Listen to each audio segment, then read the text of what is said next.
हर धनतेरस हम घरों से बाहर निकलते हैं सोना खरीदने के लिए, लेकिन अगर इस धनतेरस हम सोना खरीदने जाते हैं कि खुद को ही बेचना ना पड़ जाए। सोना इतना महंगा हुआ क्यों है, आइए जानते हैं।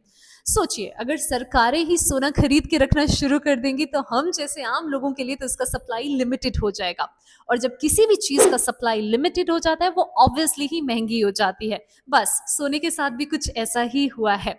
गवर्नमेंट्स ज्यादा से ज्यादा सोना खरीद रही हैं, जिसकी वजह से वो महंगा होता जा रहा है लिमिटेड सप्लाई की वजह से। अब ये सरकारें इतना सोना इसलिए खरीद रही हैं क्योंकि हम एक मल्टीपोलर वर्ल्ड में हैं अब, जहां पूरी सुपरमेसी सिर्फ यूएस के पास नहीं होनी चाहिए। पहले यूएस के डॉलर पे ज्यादा इन्वेस्ट किया जाता था क्योंकि वो एक सेफ इन्वेस्टमेंट मानी जाती थी, उसमें इतना फ्लक्चुएशन नहीं होता था। लेकिन अब सारी सुपरमेसी डॉलर के पास नहीं होनी चाहिए, इसीलिए अब गवर्नमेंट्स अलग अलग नेशंस गोल्ड के ऊपर ज्यादा इन्वेस्ट कर रहे हैं। इसके और कुछ रीजंस हैं, जैसे कि यूएस चाइना ट्रेड वॉर और the conflicts going on across the world, be it Russia Ukraine war, be it Israel Gaza war. So इस धनतेरस एक्चुअल सोना खरीदना तो पॉसिबल नहीं हो पाएगा, लेकिन आप डिजिटल गोल्ड जरूर एक्सप्लोर कर सकते हैं।